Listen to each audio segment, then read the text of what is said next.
Selamat datang kembali di sesi penyelaman mendalam kita. Kali ini kita punya materi menarik nih dari Anda. Soal seni tempering logam. Kita kan sering dengar ya, logam kalau habis di quenching itu loh, dipanasin tinggi, terus dicelupin cepet ke air atau oli, jadinya keras banget. Betul, kerasnya luar biasa. Tapi masalahnya, ya kan, kerasnya itu bikin dia jadi rapuh, gampang patah, katanya kayak kaca gitu. Bener gak sih? Iya, tepat sekali. Keras tapi rapuh. Nah, disinilah tempering itu masuk. Ini bukan sekedar langkah tambahan, tapi bisa dibilang proses penyempurnaan. Penyempurnaan. Maksudnya? Ya, untuk mengatasi kerapuhan tadi. Anggap aja kayak relaksasi gitu buat logamnya setelah dia stres karena dikeraskan mendadak. Oke, relaksasi terkontrol ya, istilah yang menarik. Yuk, kita bongkar lebih dalam. Jadi misi kita kali ini mau ngertiin gimana tempering ini bekerja, kenapa sih penting banget, dan gimana caranya bikin logam itu pas antara keras dan kuat. Boleh dijelasin dulu tempering itu sebenarnya ngapain sih? Oke, jadi gini. Tempering itu intinya memanaskan ulang logam setelah dia di-quenching. Penting nih, suhunya itu jauh lebih rendah dibanding pas quenching. Nggak sampai merah membara lagi. Nah, setelah suhunya pas, ditahan beberapa saat, terus didinginkan lagi, tapi pelan-pelan.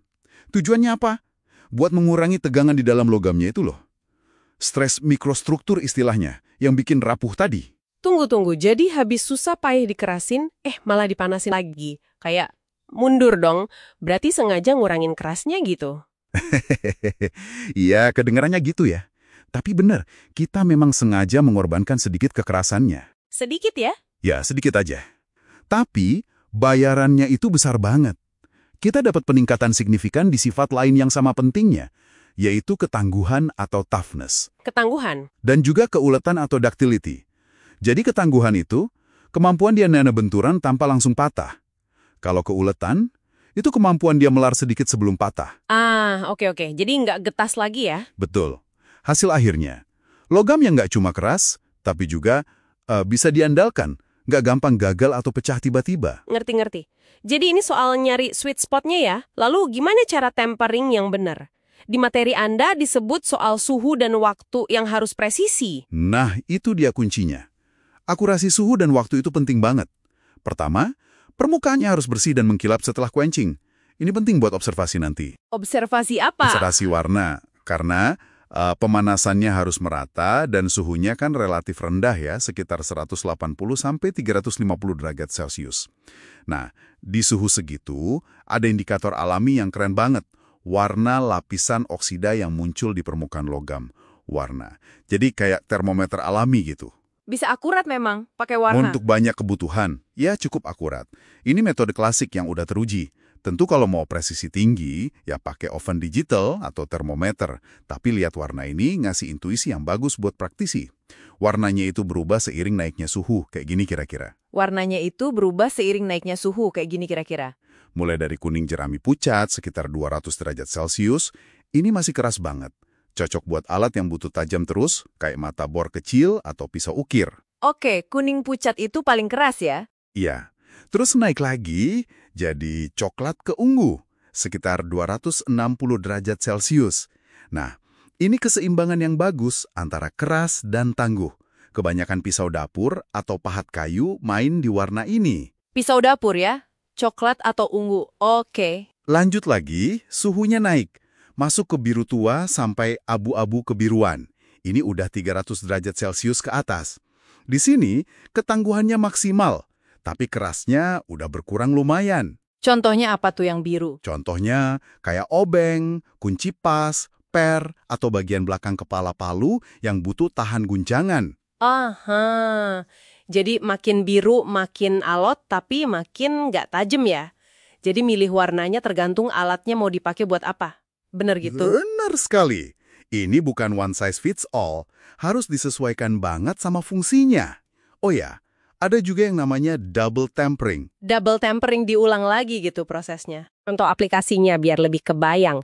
Misalnya pisau bedah, itu kan harus super tajam dan awet tajamnya ya. Betul. Berarti dia butuh kekerasan maksimal. Jadi tempernya di suhu rendah banget. Mungkin cuma sampai kuning jerami pucat tadi. sedikit aja. Oke, nah kebalikannya, per mobil atau motor, itu kan kerjanya naik turun terus, nahan beban. Iya, dia harus bisa melentur jutaan kali tanpa patah. Yang penting di situ bukan kerasnya, tapi ketangguhannya. Jadi, ditemper sampai suhunya tinggi, warnanya bisa sampai biru tua. Paku harus keras dong, tapi gagangnya atau lehernya nggak boleh patah pas kita mukul keras. Nah, ini contoh bagus buat teknik differential tempering yang disebut di materi Anda. Diferensial, beda-beda gitu ya? Iya, jadi satu alat bisa punya tingkat kekerasan dan ketangguhan yang beda di bagian yang beda. Muka palu misalnya cuma ditemper sedikit aja biar tetap keras. Mungkin sampai warna jerami atau coklat muda. Tapi bagian lehernya yang nyambung ke gagang itu dipanaskan lebih lanjut. Mungkin sampai biru. Biar lebih tangguh dan gak gampang patah kalau ada hentakan balik. Ini butuh kontrol panas yang hati-hati banget. Wah, keren juga ya bisa diatur begitu. Oke, jadi kesimpulan pentingnya nih buat Anda yang dengerin. Tempering itu bukan sekedar pilihan, tapi langkah krusial setelah quenching. Ini proses mengubah baja yang tadinya keras tapi rapuh, jadi alat yang kuat, andal, dan aman. Intinya adalah nemuin keseimbangan pas antara keras dan tangguh. Dan pengetahuan ini relevan banget loh. Nggak cuma buat pandai besi atau insinyur. Buat Anda yang hobi utak-atik motor, pakai perkakas di rumah, atau bahkan sekedar penasaran, kenapa sih ada obeng yang awet banget? Ada yang baru dipakai bentar udah rusak ujungnya? Ini semua ada hubungannya sama perlakuan panas, termasuk tempering. Sebagai penutup, ada satu poin menarik nih buat direnungkan dari materi Anda. Ya coba deh pikirkan ini sejenak. Perubahan warna sederhana yang kita lihat di permukaan baja pas ditemper itu sebenarnya kayak jendela. Jendela buat ngeliat tarian atom di dalamnya yang lagi menata ulang diri mereka. Transformasi yang nggak kelihatan mata ini, yang dipicu cuma sama panas terkontrol, itu mengubah sifat dasar si material. Nah, pertanyaannya, fenomena simpel apa lagi ya di sekitar kita, yang kalau kita amati lebih dekat, sebenarnya nunjukin proses rumit yang tersembunyi di baliknya. Itu mungkin bisa jadi bahan renungan buat kita semua.